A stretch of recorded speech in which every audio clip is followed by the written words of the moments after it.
Firma Porsche od lat utożsamiana jest z samochodami sportowymi, czego dowód stoi tutaj obok mnie. To jest samochód RS Spider, który z powodzeniem startował w wyścigu, między innymi w 24-godzinnym wyścigu Le Mans, ale jak dobrze wiemy, samochody Porsche z genami sportowymi pojawiają się także na drodze i to w bardzo dużej liczbie, między innymi model 959, przełomowy samochód z lat 80., model Carrera GT, auto, które zrewolucjonizowało świat samochodów supersportowych w 2003 roku. No i właśnie, nowy samochód, którym pojeździmy dzisiaj, to Porsche 918 Spider. W marce Porsche jest jedna bardzo fajna rzecz. Za każdym razem, kiedy mówią, że robią coś najlepszego, dają nam to wypróbować. I to dziś właśnie zamierzamy zrobić.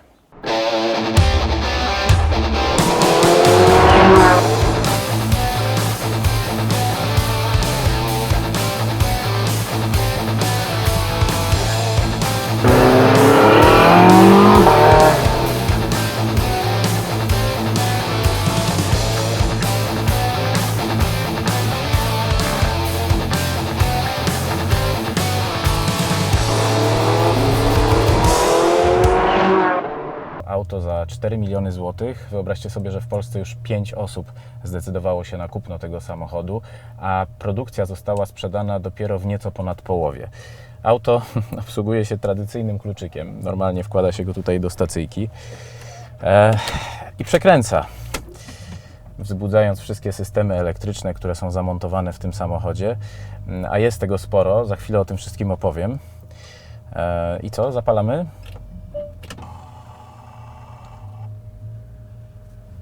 Już samochód pracuje, to znaczy silniki elektryczne zabrały się do roboty. Silnik spalinowy uśpiony jest gdzieś tam z tyłu za moimi plecami, ale mam nadzieję, że za chwilę będziemy mogli go obudzić i posłuchać, jak brzmi na pełnych obrotach. Wyjeżdżamy na trybie elektrycznym. Nigdy w życiu nie zdarzało mi się wyjechać z padoku na tor wyścigowy bez asysty silnika spalinowego. Czuję się trochę jak kierowca wagonu metra.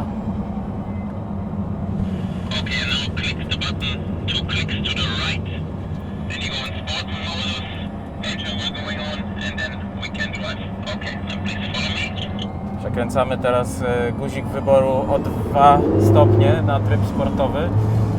No i wreszcie ten silnik V8 ożywa za plecami.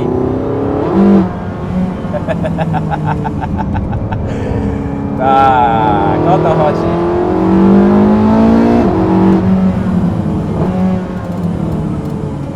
Wow.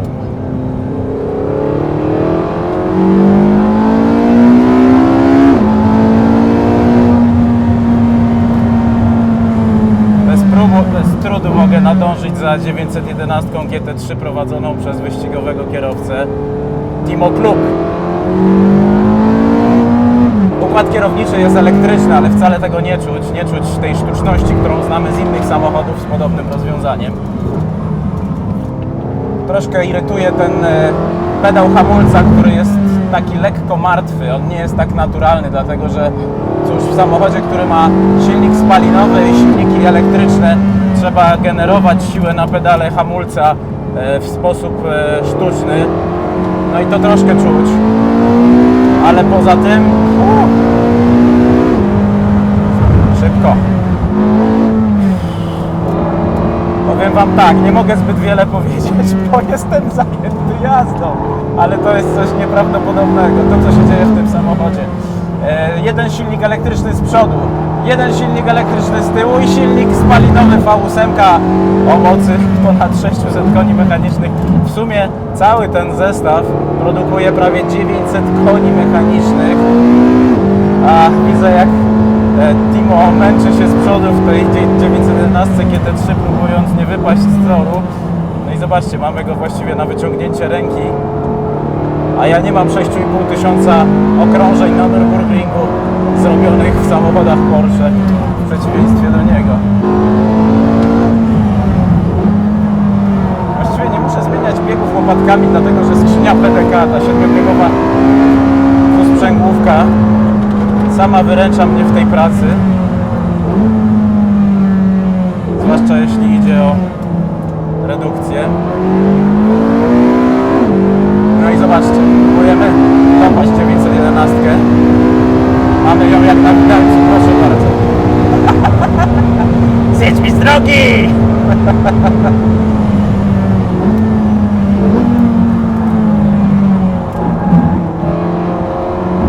ESP interweniuje wtedy, kiedy naprawdę sytuacja tego wymaga, ale nie wcina się wcześniej niż to jest konieczne.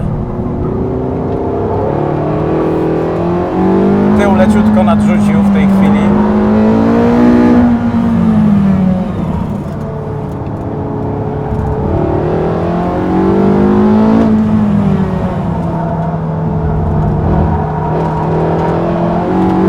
Jedziemy.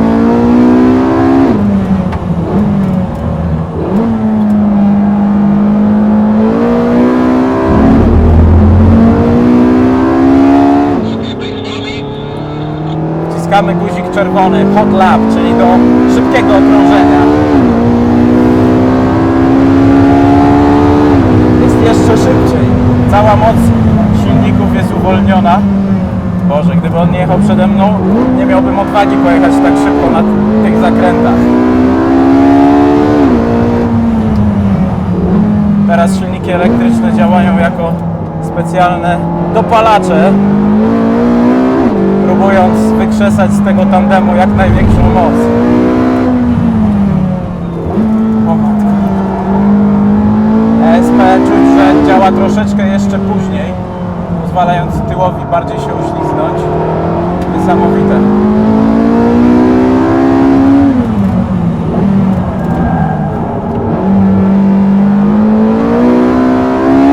To jest coś niewiarygodnego. Go!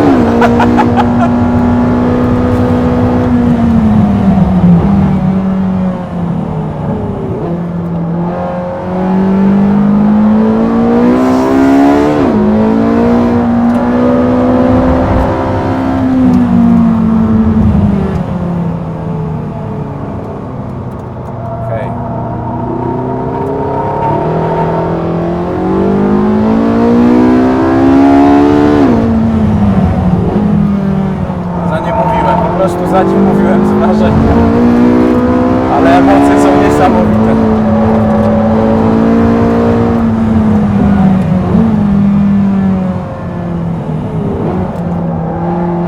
Tył leciutko nadsterowny. Powiem Wam, że wrażenie jest po prostu niesamowite, absolutnie niesamowite. Niektóre samochody wyścigowe, mówię to z pełną odpowiedzialnością, nie zachowują się na torze tak, jak to Porsche 918 Spider. Zobaczcie, przed nami Porsche 911 GT3. Samochód, który właściwie jest wyścigówką przeznaczoną do ruchu po drogach publicznych, a mimo to, mimo że za kierownicą siedzi kierowca wyścigowy, no nie był nam w stanie uciec. No. Jestem pod wielkim, absolutnie ogromnym wrażeniem tego samochodu. I powiem Wam jedno, już teraz zazdroszczę tym 5 gościom, którzy w Polsce kupili sobie ten samochód. Mam nadzieję, że kiedyś będą mieli okazję przyjechać na taki tor wyścigowy i wypróbować potencjał swoich samochodów do maksimum, ale do tego potrzebny jest jeszcze taki gość z przodu. Bez tego myślę, że kierowca czy właściciel takiego samochodu nie będzie w stanie do końca wykorzystać jego potencjału, ale to jest coś nieprawdopodobnego. O. Serce mi fali.